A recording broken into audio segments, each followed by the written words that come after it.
SMKK Manado. SMKK Manado. Iya. Jurusan apa? Jurusan Tata Boga. Nah itu. Jurusan Tata Boga itu andalan para wanita. Orang Jadi Gorontalo bilang. jangan juga mata merah langsung kita. Kalau pas kebetulan memang matanya merah, langsung kita, oh ini pengguna ini, Bisa salah kan? Ini. Orang Gorontalo bilang, ini kalau tidak salah ya, orang Gorontalo bilang mata merah itu baponggo.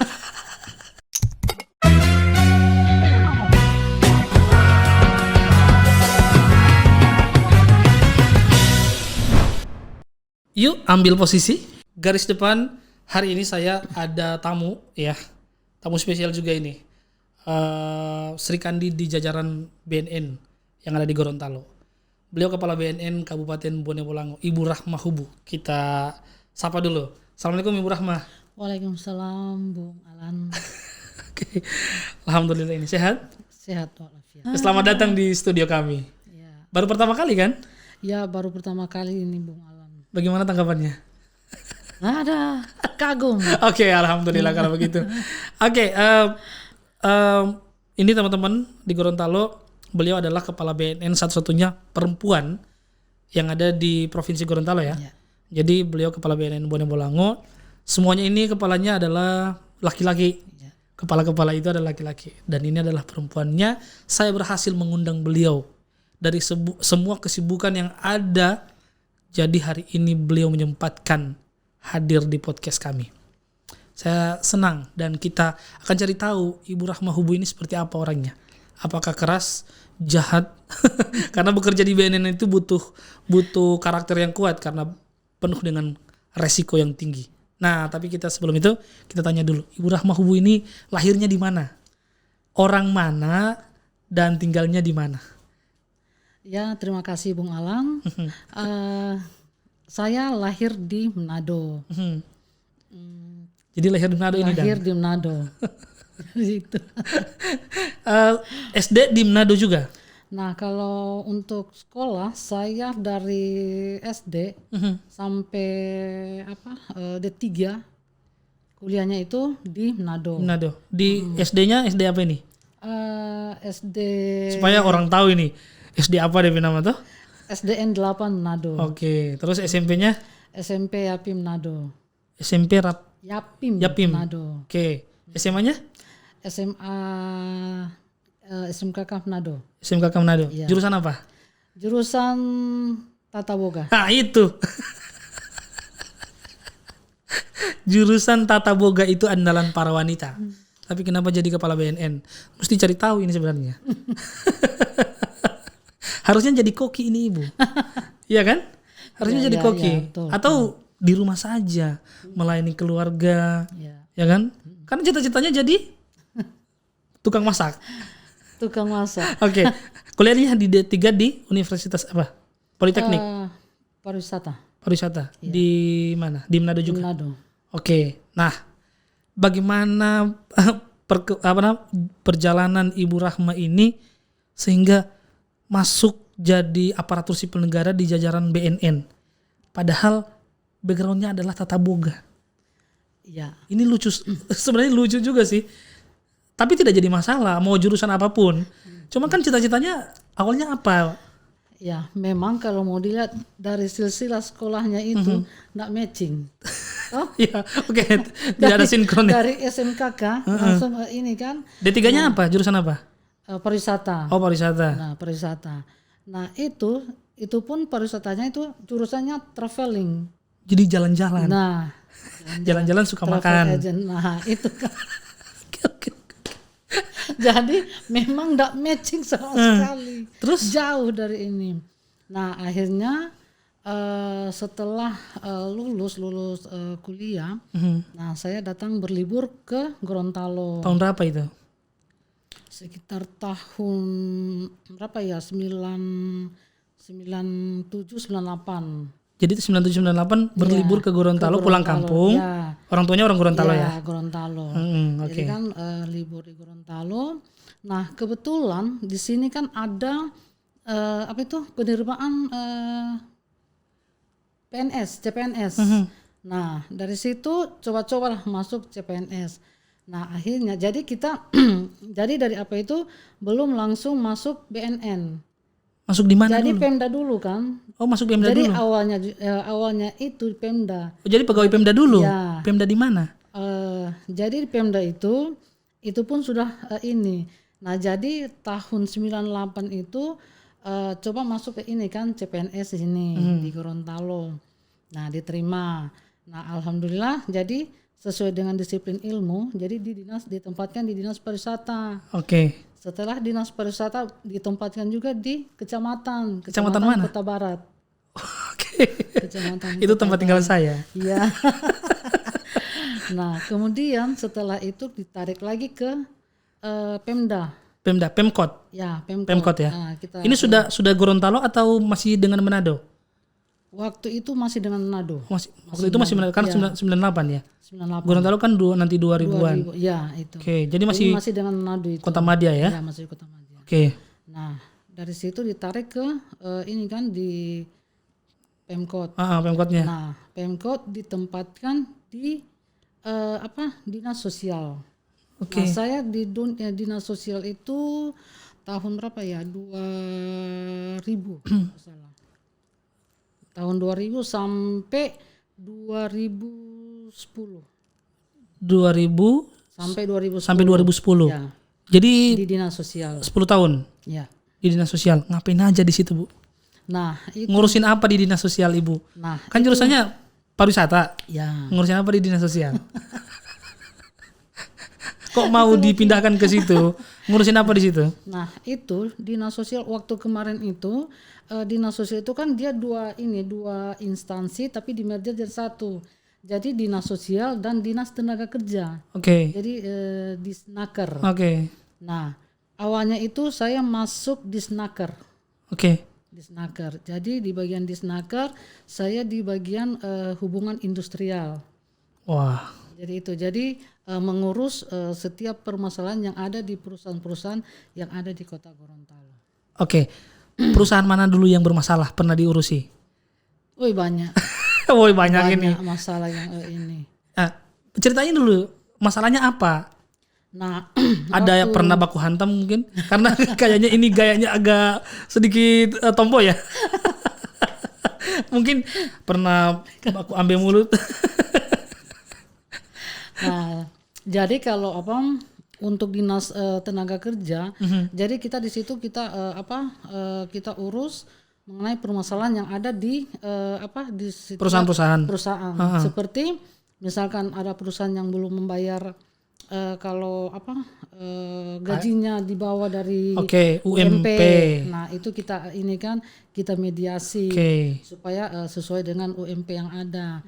Nah, kemudian apabila ada pegawainya itu dipecat dengan sepihak. Dengan sepihak. Nah, itu kita lagi yang mediasi. Oke. Jadi berkutat dengan persoalan permasalahan itu. yang basicnya memasak dan jalan-jalan, akhirnya di dinas sosial Dan mengurusi permasalahan industrial. Beda, memang lari. Ibu sebenarnya pasrah dengan takdir atau bagaimana ini? Tidak, kebetulan juga memang suka dengan tantangan yang ada. Memang suka. Jadi itu. Memang suka tantangan. Dan selain suka tantangan juga suka bantu orang. Jadi kan di sini kan kita lihat kan seperti kalau misalkan ada pekerja seperti belum dibayarkan haknya itu kan, kita kan jadi gimana? Sini kita mediasi. Jadi kan minimal kita bantu mereka. Jadi gitu. Nah, jadi masih ada kalau macam ada informasi seperti karyawan yang diputus kontrak sepihak, Ibu masih merasa bagaimana? Ya, kita tergerak hatinya? Ya tergerak juga, tapi kan kita kan harus lihat dengan permasalahan yang ada. Jadi kan bukan apa kita langsung serta-merta, kasihan apa tidak kan. Jadi kita lihat dulu permasalahan yang ada. Kenapa haknya itu belum dibayar? Alasan apa dari pimpinan itu? Jadi itu. Jadi 10 tahun? Ya. Nah, dari situ kemana? Nah, dari situ saya pindah ke BNN. Kenapa pindah? Padahal kan nyaman di situ. Soal nyaman dan tidaknya itu kan kalau soal tanya nyaman. Tidak nyaman, saya nyaman di itu. Cuma kan ya namanya kan kita sebagai ASN. siap ditempatkan di mana saja. Oh, dulu BNN belum vertikal. Kalau waktu itu BNN-nya belum vertikal. Belum vertikal Ya, kan? Masih di Pemda ya? masih Pemda. Statusnya BNNK atau bagaimana? Kalau awalnya itu masih BNK. BNK. Oke. Badan Narkotika Kabupaten Kota. Ya. Oke. Dipindahkan ke BNN. Sebagai apa di BNN? Awalnya saya sebagai masuk kasih kepegawaian. Bagaimana tantangan di BNN setelah kuliahnya pariwisata, background tata boga, mengurusi industrial, permasalahan berbagai macam di dinas sosial ketenagakerjaan, akhirnya di BNN ngurusi narkoba dan zat-zat adiktif sebagainya. Ya. Ada perbedaan tidak? Perbedaannya tidak terlalu gimana karena apa? Karena itu dinas sosial dengan BNN itu ndak ini. Itu beda tipis. Sama kan sosial. Nah, sosial itu kan di situ kan kita juga menangani ini yang anak jalanan, gepeng ya. nafsa dan lain-lain. Jadi kan karena di situ juga ada nafsa. Nah, pengalaman dari sosial itu, jadi kita masuk di BNN, di BNN itu kita enggak terlalu ini. Tidak terlalu kaget. Ya, itu karena backgroundnya masih. Karena sudah ada pengalaman kita waktu di sosial, dinas sosial. Jadi itu. Akhirnya pindah di BNN tahun berapa itu? Pindah ke BNN itu 2010. 2010 pindah ke BNN. Saat itu masih belum vertikal. Belum vertikal. Vertikalnya itu tahun 2011. Oke. Saat itu kepala BNN-nya siapa? Waktu itu kepalanya itu Pak Insinyur Roy Bau. Oh, yang sekarang yang di kabupaten? Sekarang kabupaten. Kabupaten ya. Nah, sekarang ini sudah sama. Udah kepala BNN sama-sama ini. Ya, alhamdulillah. Nah, itu kebayang juga, enggak? Memang sih enggak terbayangkan kalau sampai di sini. Iya. Nah, tapi alhamdulillah kita waktu di BNN atas bimbingan juga dari beliau, kepala BNN yang ini Pak Roy. Alhamdulillah bisa sampai sekarang. Jadi dari BNN Kota penempatan pertama ya di BNN itu BNN Kota ya. Iya. Setelah itu kemana? Bone Bolango. Oh, jadi ini yang kedua. Iya. Yang sekarang berarti lama di kota dong? Kota, iya. Karena dari kota itu kan 2011 itu kita kan ini vertikal. Nah, vertikal. Nah, saya masuk di seksi pencegahan. Oke. Nah, seksi pencegahan berapa tahun ya di situ. Nah, dari seksi pencegahan saya masuk di rehabilitasi. Rehabilitasi. Nah, rehabilitasi baru saya ke Bone Bolango. Oke. Jadi pencegahan ya, seorang ibu mampu mencegah, dalam keluarga juga mampu mencegah. Jadi memang sosok ibu ya. Iya. Rehabilitasi juga memberikan masukan-masukan yang baik. Nah, tetapi kan ada banyak orang berpikir biasanya kalau di BNN itu banyak tantangannya, resikonya tinggi. Sebagai kepala BNN itu biasanya ya mengurusi penjahat-penjahat narkotika, ya kan? Iya. Nah, apa ibu pernah turun? Pernah. Nah, itu di mana? Pernah kejar-kejaran? Kalau kejar-kejaran sih tidak. Alhamdulillah. Karena di kita itu kan ada ini, kita kan punya 3 pilar. Jadi kan pencegahan P2M. Oke. Pencegahan dan pemberdayaan masyarakat. Yang kedua rehabilitasi. Dan yang ketiga pemberantasan. Oke. Nah, jadi kalau misalkan kau nantinya turun ke lapangan itu kan bidangnya pemberantasan. Ibu pernah turun mungkin ada saat penelusuran pengedar begitu? Iya. Pernah turun? Kita turun. Di mana? Bisa diceritakan sedikit? Nah, kalau untuk turun itu biasa kita razia kan, kita melaksanakan razia. Nah, itu kan kita razia itu di mana tempat-tempat keramaian dan di mana yang kita curiga di situ ada peredaran. Jadi itu. Dan paling banyak itu kita biasa turun ke biasa ke kafe-kafe. Jadi itu. Oke. Kita turun. Nah, ini.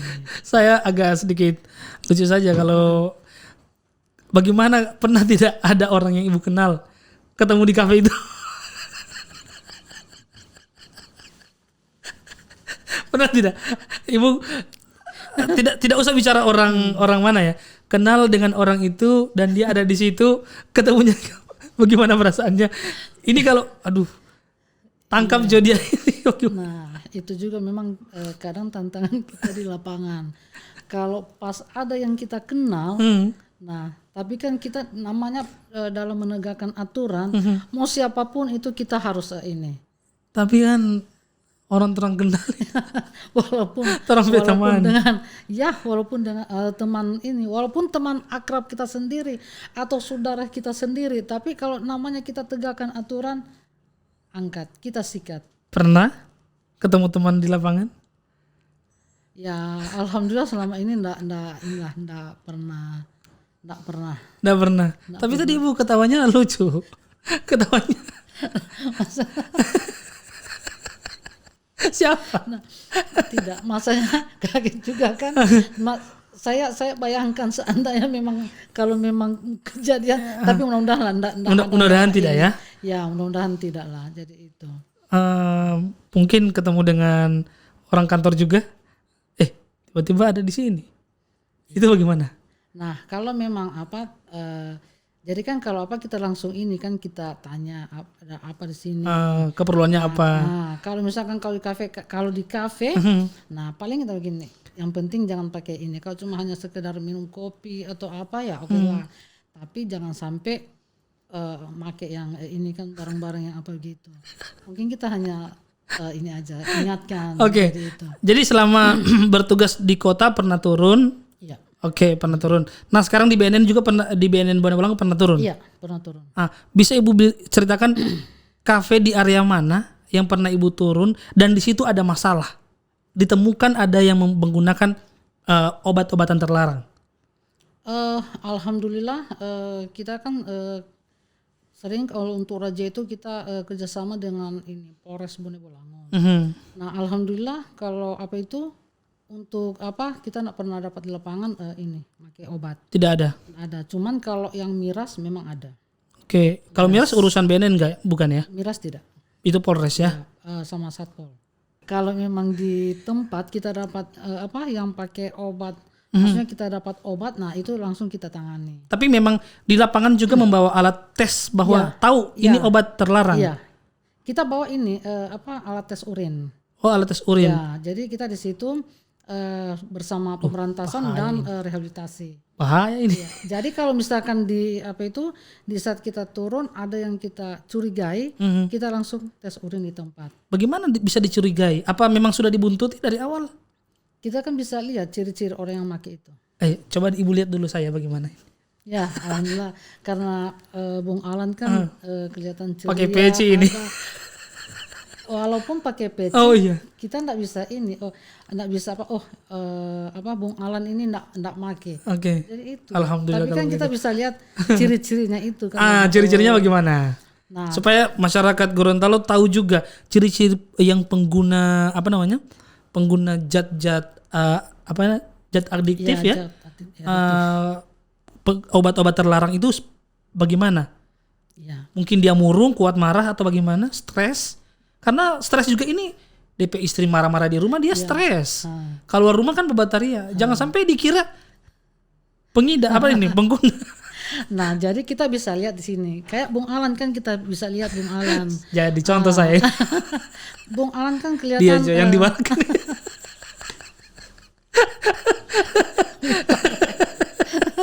Oke, contoh saya saja. Jadi kan kalau kayak Bung Alan kelihatan ceria gini. Bersinar. Kan kelihatan bersinar. Ada lighting. jadi enggak ini. Tapi yang kalau misalkan dari kemarin-kemarinnya biasa ceria begini, nah tiba-tiba biasanya kita lihat dia murung. Murung, matanya merah. Nah, itu kan sering maksudnya sering menyendiri. Nah, itu yang bisa ini. Tapi kalau misalkan di saat razia, nah kita kan lihat matanya merah, sudah bisa kita ini. Apalagi langsung meper. Kayak meper gitu ya sudah. Sini kita tes urin dulu nih orang. Jadi itu. Jadi jangan sampai mata merah.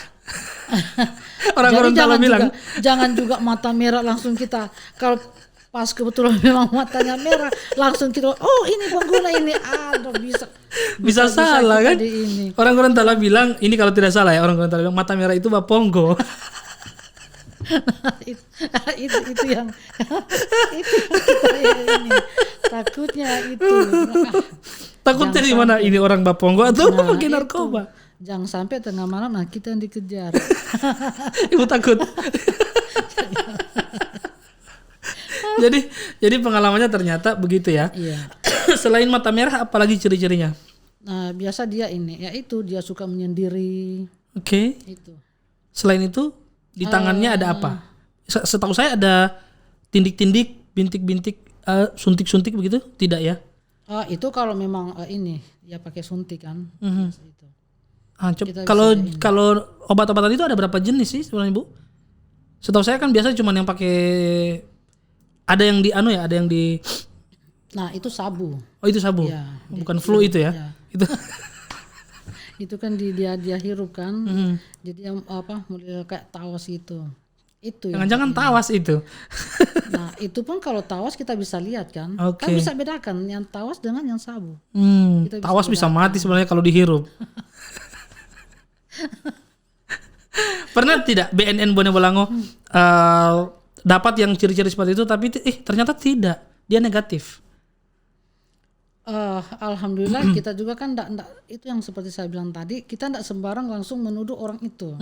Jadi kan kita lihat betul kan, orang ini kayak memakai. Nah apalagi yang itu yang suka kayak gigi giginya bergesek-gesek. Nah itu kan, kenapa orang ini? Nah itu yang patut kita curigai juga yang begitu. Jadi itu. Jadi perlu dicurigai dan dites urin. Ya, dan tes urin juga kan itu kita istilahnya itu screening ya. Oke. Ibu,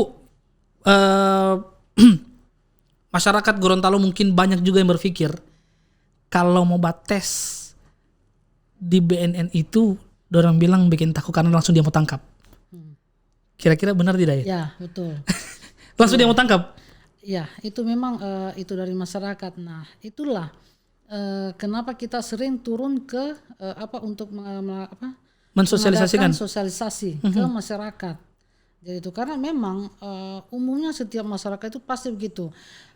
Katanya kalau datang ke BNN itu pasti dia mau tangkap. Tapi kan tidak begitu. Padahal tidak. Cuma dia mau bikin apa? Ya kalau kan paling cuma tes urin. Oke. Nah, dan sesuai dengan keperluannya kan datang kemari. Oke. Nah kalau dia datang melapor ya itu kan kita ini. Ada kejadian begini, dia mengkonsumsi obat yang kandungannya ada istilahnya narkoba, ada kandungan obat tidak. Nah dia menggunakan itu resep dokter. Tiba-tiba dia melakukan tes. Nah positif. Iya. Bagaimana tindakan dari BNN?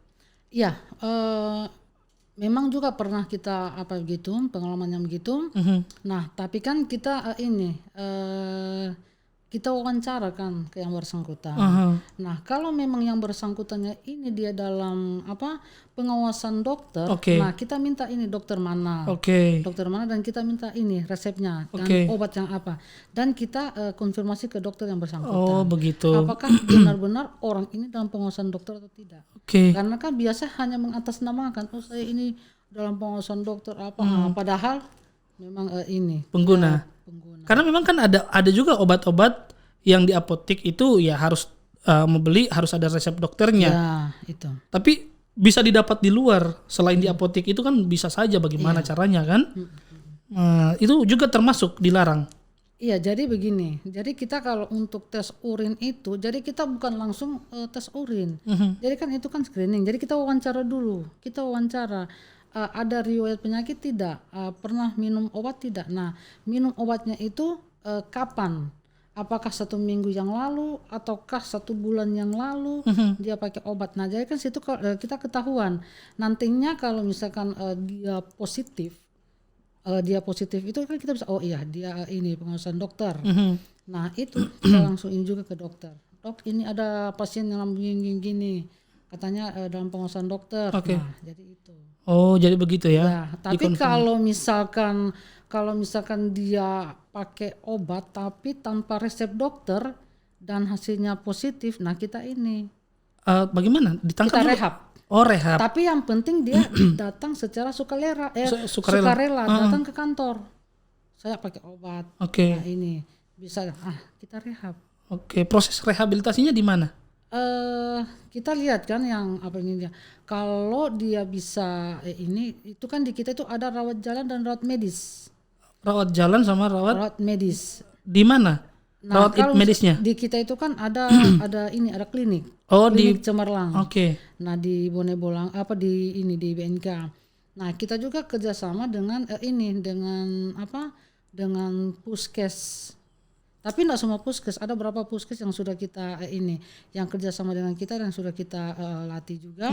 Dan kemudian ada juga rawat jalan sosial. Bagaimana itu rawat jalan sosial? Nah, rawat jalan sosial itu jadi kita di situ itu yang menangani itu LSM yang sudah yang sudah kita latih. Jadi itu. Jadi mereka juga, jadi ada kerjasama dengan LSM juga ini? Ya, ada. Jadi mereka kita sudah latih. Nah, kemudian kita ini. Nah, bila dia perlu juga perawatan lanjut atau rawat inap, nah kita di sini kan ada punya Ummu Saidah, rehabilitasi Ummu Saidah. Jadi itu. Jadi di situ tempat rehabilitasinya? Ya, itu di situ bisa nginap. Jadi orang bisa datang saja melakukan tes untuk mengetahui bahwa ada zat adiktif atau zat terlarang begitu, ada obat-obatan karena dia mengkonsumsi obat dan ketahuan dia positif tanpa resep dokter, dia direhab, tidak ditangkap ya. Yang penting dia datang sukarela. Nah itu, jadi masyarakat Gorontalo ataupun teman-teman anak-anak muda tidak usah takut dengan BNN. Ya. Jadi BNN tidak menakutkan. Ya. Yang menakutkan itu ketika Anda tidak memakai tapi dan tidak melapor. Nah, bagaimana itu kalau dia pengguna dan dia dia melapor, pengguna aktif, tapi dia melapor, itu dikenakan apa itu? Kalau dia pengguna, tapi kan dia lapor. Oke. Tapi sepanjang dia belum berhubungan dengan hukum. Oke. Tapi kalau dia sudah berhubungan dengan hukum itu beda lagi. Oh, jadi BNN akan mengrehab. Ya. Rehab. Kalau dia belum berhubungan dengan hukum, bisa kita rehab. Yang penting dia datang melapor secara sukarela. Oke, dia mau berhenti ya istilahnya. Berhenti. Jadi kita ini supaya dia berhenti dari ini. Kecanduannya ya. Itu. Tapi kalau sudah berhubungan dengan hukum ya beda lagi. Jadi dia direhab tapi hukumnya tetap jalan. Oh, meskipun direhab tetap hukumnya tetap jalan karena dia sudah berhubungan dengan hukum. Aduh, bahaya ini. Jadi itu. Jadi jauhi obat-obatan. Ya. Pokoknya datang ke BNN, Mbak periksa saja, tidak usah takut. Kalaupun positif bisa direhab. Yang penting sukarela dan berhenti untuk menggunakan obat itu. Betul. Kalau obat-obatan yang pengawasan dokter mungkin bisa diperpanjang ya. Iya. Karena tapi sepanjang memang pengawasan dari dokter dan memang ini kan itu pun kita cross check langsung dulu. Kita akan cross check. Dokter bilang kemarin tidak tahu nama pasien siapa ini. Berarti memang pasien yang mencurigakan. Oke, BNN ini ada kaitannya juga dengan HIV. Kan yang pengguna jarum suntik itu kan rentan sekali juga tertular HIV. Apakah juga HIV diurusi oleh BNN? Tidak ya? Kalau HIV itu kan itu sudah dari kesehatan. Oh, dinas kesehatan juga ya. Oh iya benar-benar. Ada komisinya juga mereka ya. Tapi banyak tidak yang menggunakan jarum suntik itu ya sudah pasti mereka tertular. Iya. Sudah pasti tertular. Iya, pasti. Karena itu kan mereka suntik. Nah, pindah lagi ke yang ke yang lainnya. Jadi kan yang satu yang udah HIV. Nah, tertular. Yang satunya belum ini, nah pas dia pakai suntik tertular. Pasti. Pasti itu. Oke. Baik, ini pembahasannya cukup menarik dengan Ibu Kepala Badan BNN Kabupaten Bone Bolango. Beliau cukup santai. Ini saya senang beliau datang di sini karena saya dengar beliau ini adalah orang yang humoris. Karena tim kreatifnya beliau adalah teman-teman entertain dan kebanyakan adalah pelawak. Ini gini sampai BNN kerjasama dengan teman-teman pelawak ini bagaimana? Tujuannya apa? Nah, jadi begini. Kemarin kita bahas pindah bahasan lagi nih ya. Tadi kan serius. Ini kita bahas lagi. Ini terkenal loh. BNN satu-satunya di Gorontalo kerjasamanya tim kreatifnya adalah para pelawak. Tujuannya menghibur gitu. Ya, supaya ini kan enggak terlalu tegang juga. Ini sejak kapan kerjasama dengan itu komunitas apa Bu namanya? Paskibraka. Apa ya? Pelawak artis komedi. Oh, pelawak artis komedi. Oh, jadi semua ada pelawak. Persatuan artis komedi. Oh, Persatuan Artis Komedi. Oh, jadi mereka artis. Artis di Gorontalo. Oke, salah satunya pacar yang Ibu di belakang ini. Saya menunggu kedatangan beliau ya. Nanti disapa Pak Karo namanya. Ya, Karo. Nanti mungkin diinstruksikan Ibu Karo karena ini bagaimana? Apa tujuannya bekerja sama dengan mereka, tim kreatifnya dengan BNN ini? Nah, waktu tahun kemarin itu kita kan melaksanakan Hani. Oke. Hani dan jadi kita pra, puncak dan pasca Hani. Nah, dari awal kegiatan itu mereka terlibat kegiatan kita. Tujuannya apa? Awalnya itu mereka bantu kita kan, bantu. Nah, kebetulan ketuanya itu yang ini kegiatan Hani itu yang mendirect ya. Ya, menghandle kegiatan Hani. Nah, diajaklah teman-temannya ini yang artis-artis Pro GGCS. Siapa namanya? Nah, di situ kan ada Karo. Oke. Ini. Siapa lagi? Mungkin sudah terkenal ya. Sama Bapu Coki. Siapa? Frankie Cha dan Rian Rantang. Upik Dodomi. Ini 5. Rian Rantang itu berarti kuat makan. Ya pasti. Oke. Rian Rantang alias Rian Dandang. Jadi tujuannya menggandeng mereka itu supaya proses rehabilitasi, proses sosialisasi itu lebih di bawah santai. Ya, itu. Nah, itu kemarin kita melaksanakan pasca Hani. Nah, pasca Hani kita bikin kegiatan di Render. Nah, itu diundanglah mereka ini. Selain mereka ini kita mengundang juga para mantan pecandu. Oh, ada? Ada para mantan pecandu dan kemudian yang yang pernah ikut audisi Lida atau Lida kalau nggak salah. Liga Dangdut. Iya, Liga Dangdut. Nah, mereka kan yang pekerja seni ini, jadi kita undang. Oke. Nah, karena apa? Kenapa kita mengundang para pekerja seni? Pekerja seni ini kan mereka itu rawan dengan penggunaan ini, narkoba. Ya, jadi kita undanglah mereka. Nah, di situ mereka meramaikan kegiatan Prahani Bone Bolango. Jadi selain mereka memeriahkan, mereka juga mendapatkan informasi. Iya, itu dia. Jadi mereka juga mereka juga ini sebagai relawan kita.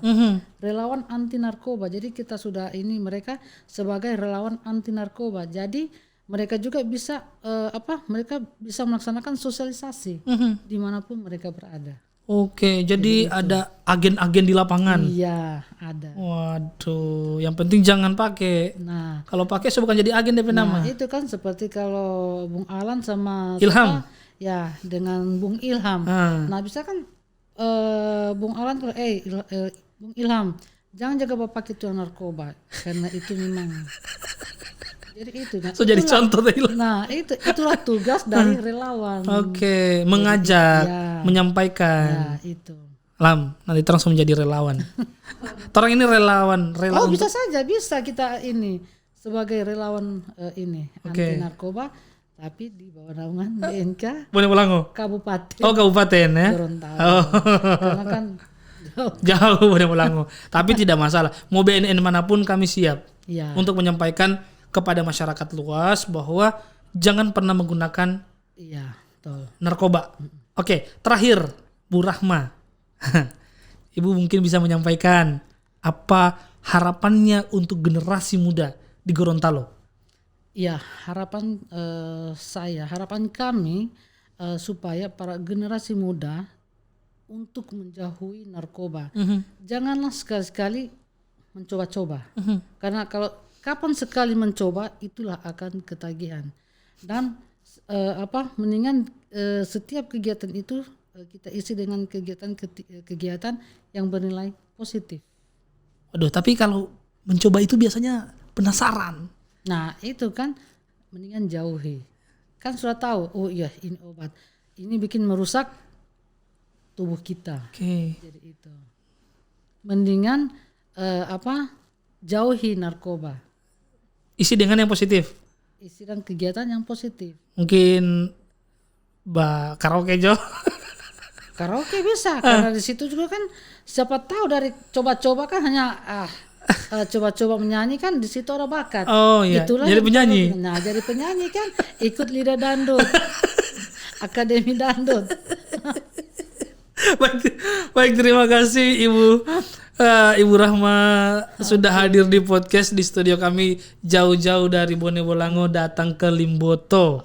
Studio garis depan, studio Koperasi Eka Prasetya, Eka Craft Multimedia. Iya. Siapa tahu bisa datang lagi. Saya juga mengucapkan banyak terima kasih atas Alhamdulillah. undangan ini hingga datang ke tempatnya Bung Alam. Oke. Dan di ini juga dengan suasana yang memang Alhamdulillah kalau Ibu merasa nyaman. nyaman sekali. Malah tidak suka mau pulang. Terima kasih sudah hadir di sini. Saya mengucapkan terima kasih lagi. Udah 3 kali mengucapkan terima kasih. Saya Alan Pakaya. Bye.